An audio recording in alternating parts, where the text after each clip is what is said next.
Let's be real, renting sucks. It's a waste of money. You don't get your own space. Your landlord keeps raising the rents. And as the years go by, you don't have any equity or wealth to show for your time. You might be thinking about buying your own house, and that is awesome. But you might also have a lot of questions like, how do I get a loan?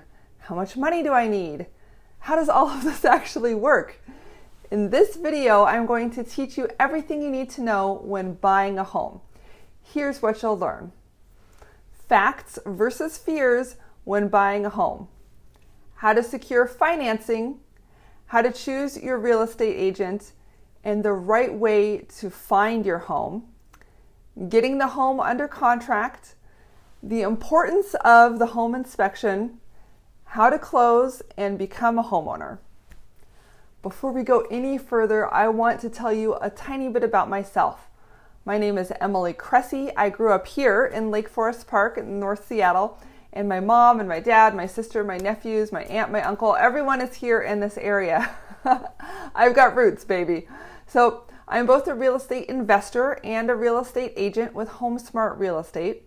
My team and I love working with first-time home buyers, and we view ourselves as educators and teachers and consultants.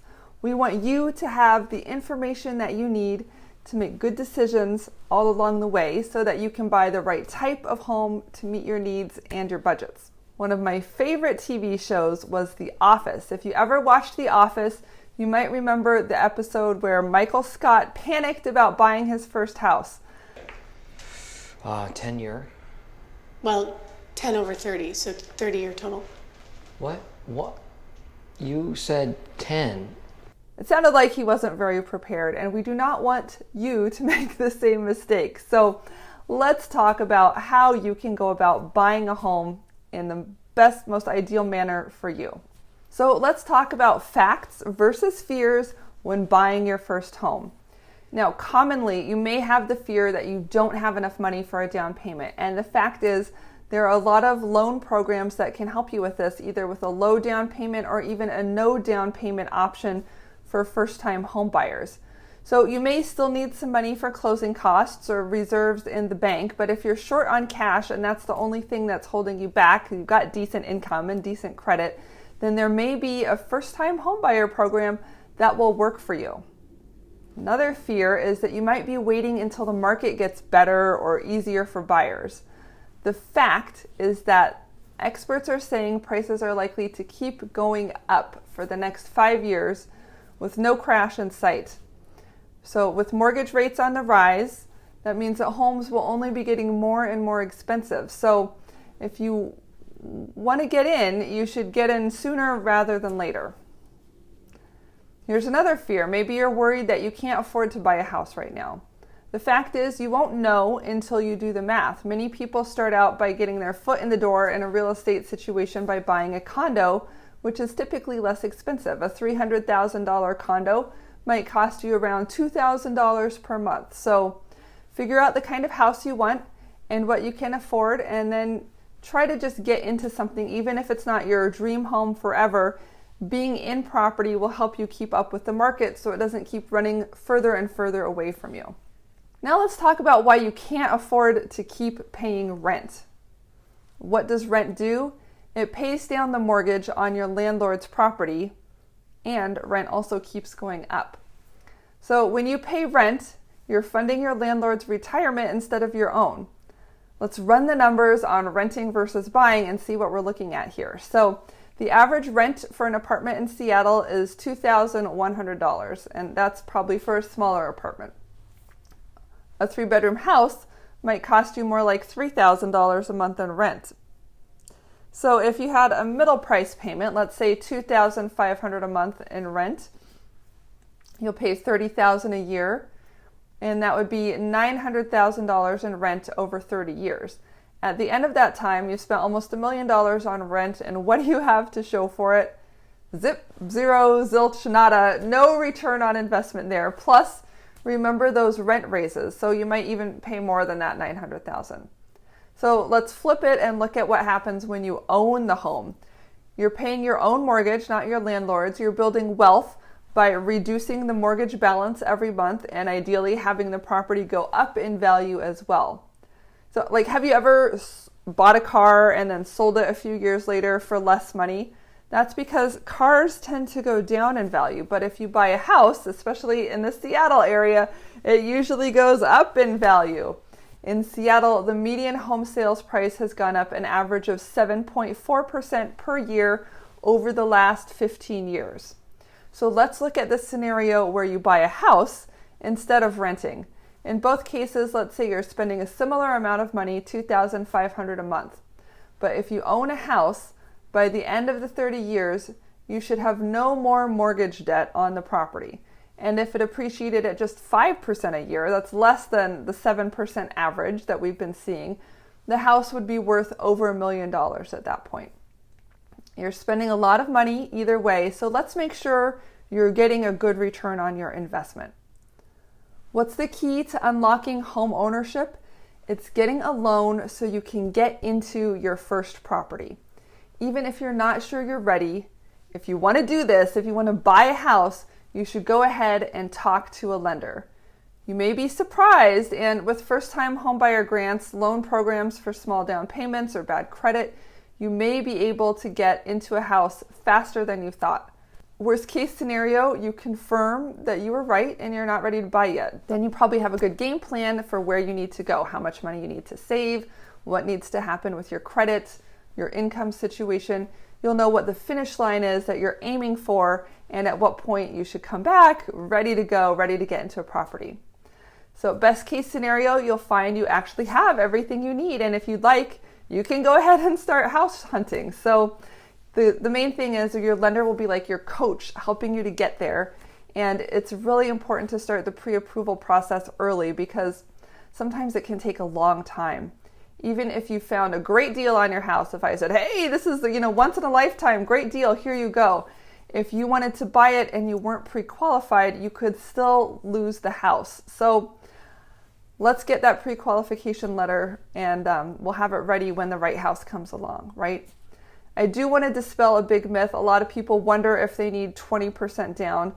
Most first-time home buyers do not have that. King County's average home cost is $735,000. 20% down is almost $150,000. But loan programs, like I mentioned before, can reduce the down payment need to 3.5%. So if you don't put 20% down, you will have a little bit higher monthly payment. You'll have that private mortgage insurance, which will increase your payment probably by a couple $100s per month. But compare that to how long it would take you to save up 20% down for your property.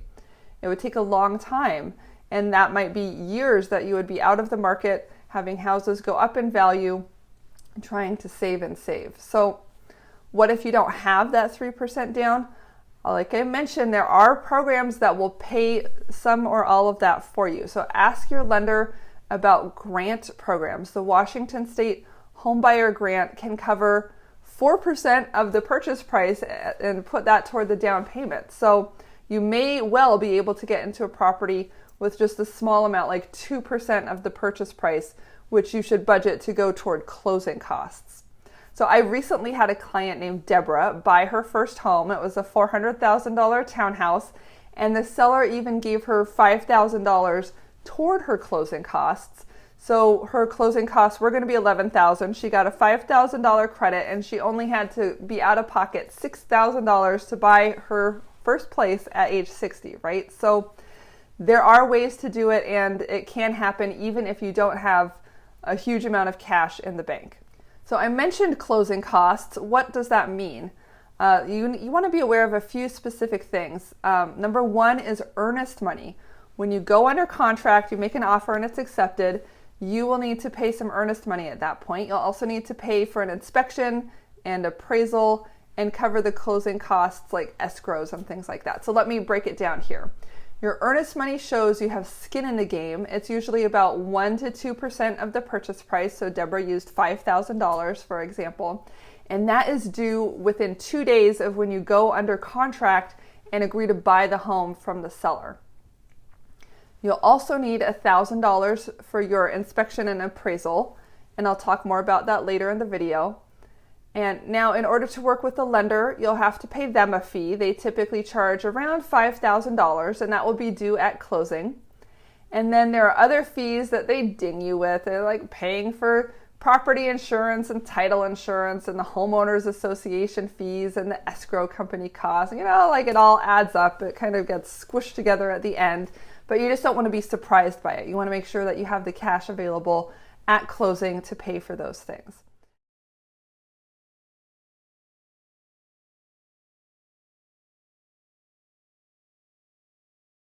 You may be able, like Deborah, to get the seller to pay for some of those costs, but you shouldn't count on it because, again, that could make you lose the deal that you have your heart set on if that's not something that is negotiable for that seller. So the person who'll be helping you through all of these negotiations is your real estate agent. That would be me in the event that we choose to work together. These real estate commissions are predefined and paid by the seller of the property, so there's no out-of-pocket cost to you in having your agent help you through every step of the process.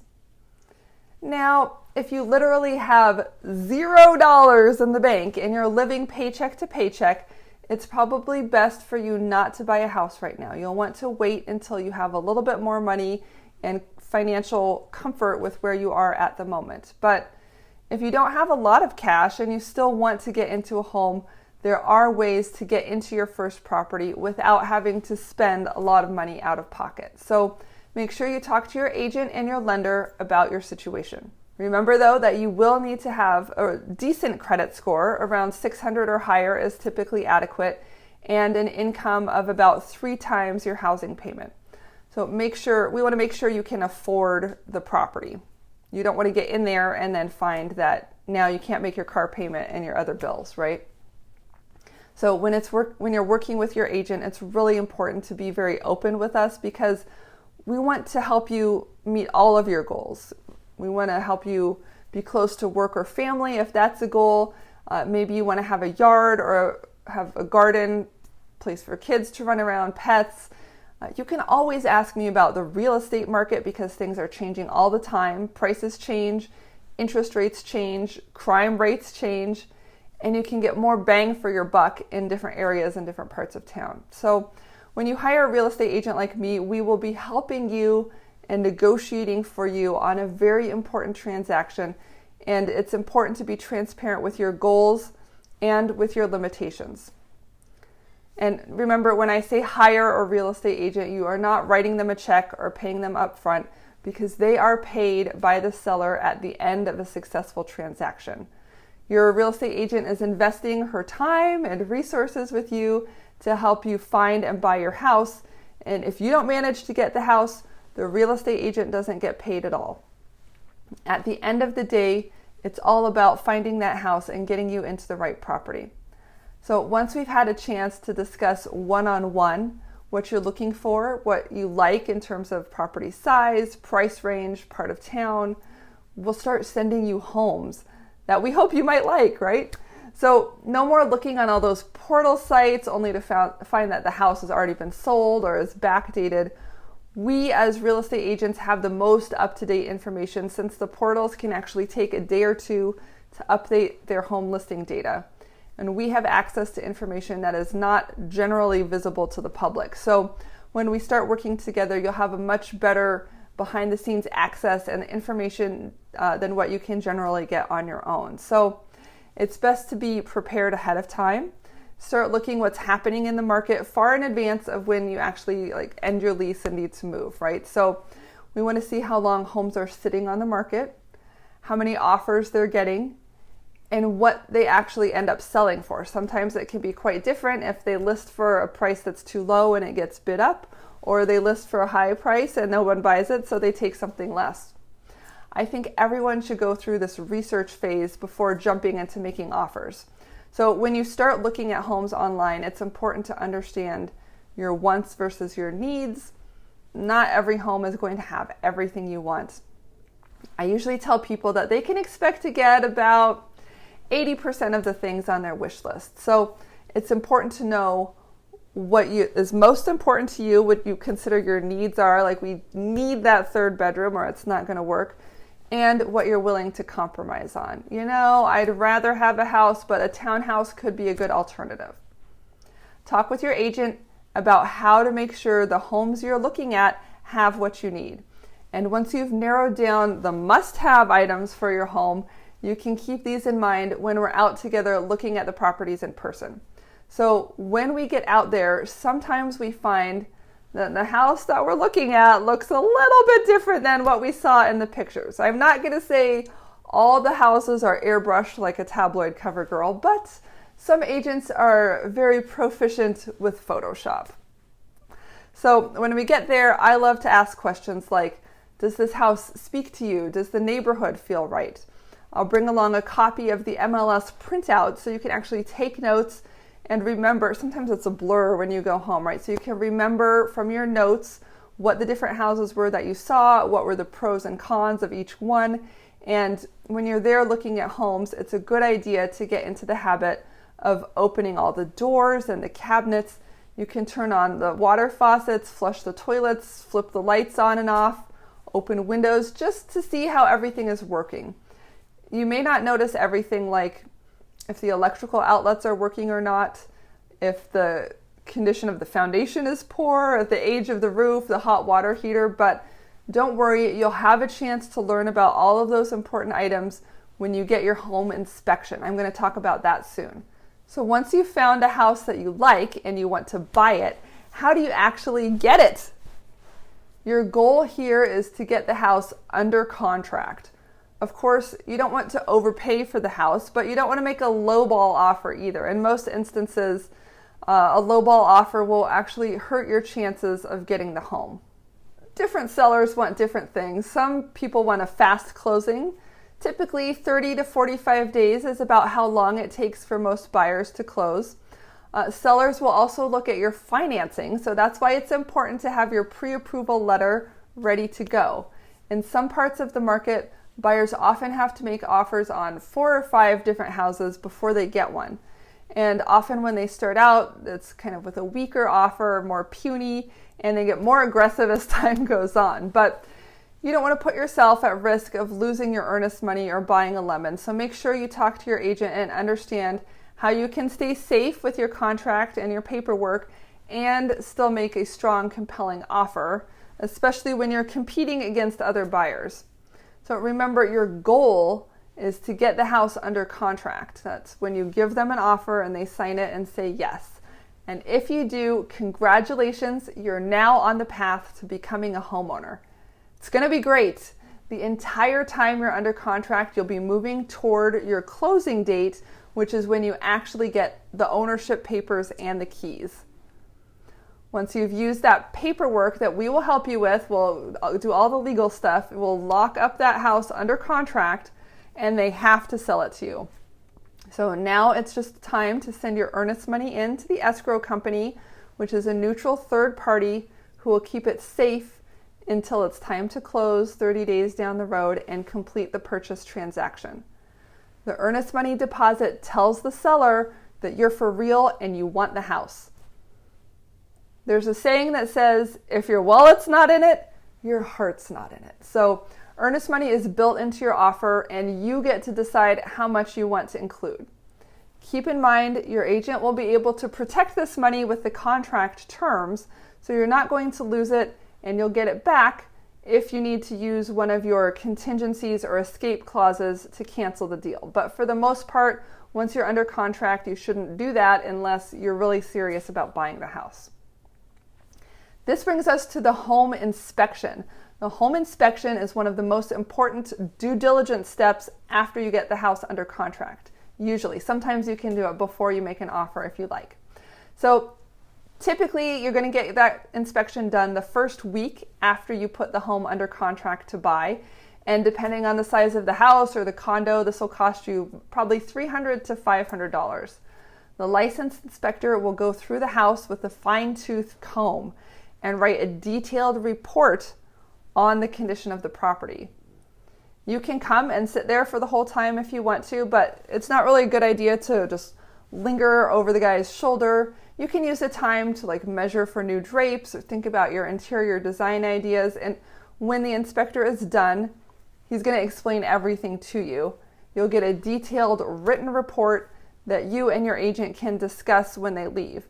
If you have to work, that's also totally fine. You do not have to attend the inspection because, again, we will review everything for you after the inspection takes place.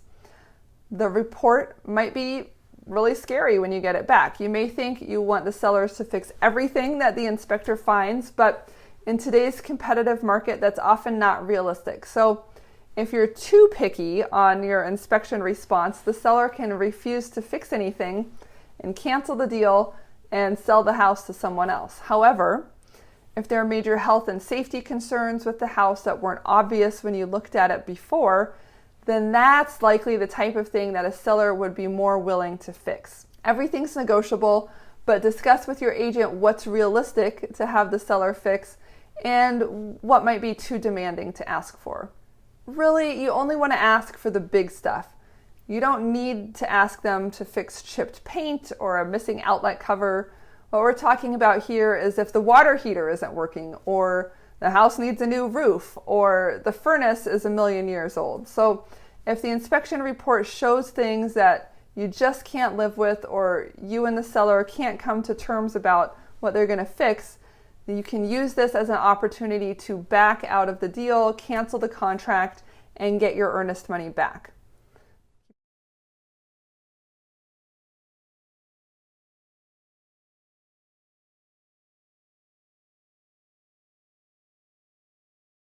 Keep in mind, you will still have paid that $300 to $500 for the inspection, but again, like if $400 saves you from buying a lemon property, I think that's money well spent. So once you get past the home inspection, the next step is the appraisal. The appraisal is an opinion of the property's value that the bank buys to protect themselves, to ensure that the collateral they have for the loan is going to protect them if you should stop paying. So typically the bank pays for it, or you pay for it, the bank orders it, and a neutral third party that's not a broker involved in the deal will come out and take a look at the value. So we talked about budgeting $1,000 before, $400 for the inspection and $600 for the appraisal. The amounts can fluctuate. I've seen some lenders' appraisals that cost $800. So just know that you'll have to hand that money over as you're going through the due diligence process. And once that appraisal has been complete, the lender makes sure the house is worth enough for him to feel comfortable with the loan.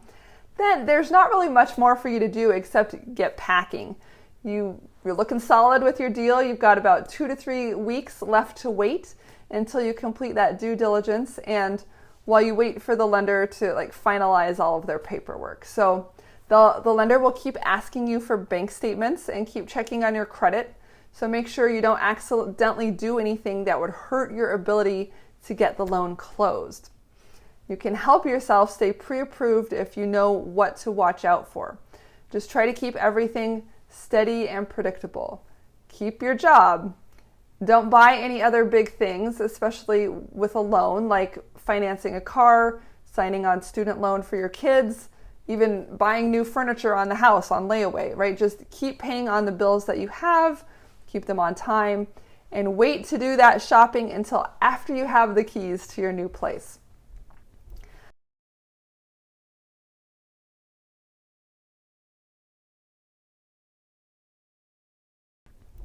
So make sure to stay in close communication with your lender and your agent throughout this process. Then you'll get to the closing table.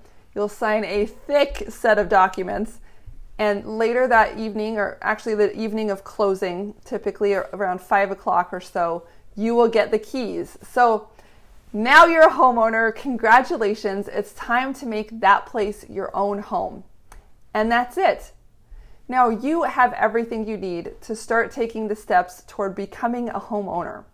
Please feel free to take all this information and navigate the process on your own if you like, but keep in mind that everyone's specific situation is unique to them. We all have our own budgets, our own timelines, and our own preferences. So if you want to move forward with confidence buying your first house, then I am offering a free one-on-one strategy session where we can meet, discuss your goals, and I'll help you get on the path for home ownership. For real. Over the phone, we will create a custom plan that will help you go over some of your finances, clarify your realistic time frame for buying, and talk about what it takes to be able to make a competitive offer in today's marketplace. So if you're sick of paying rent and you're ready to become a homeowner, then apply for a free strategy session below. I'm Emily Cressey with HomeSmart Real Estate. Thanks so much for joining me. I'll look forward to seeing you in our one-on-one discussion where we can take you from thinking about to doing the steps that will get you into your own home.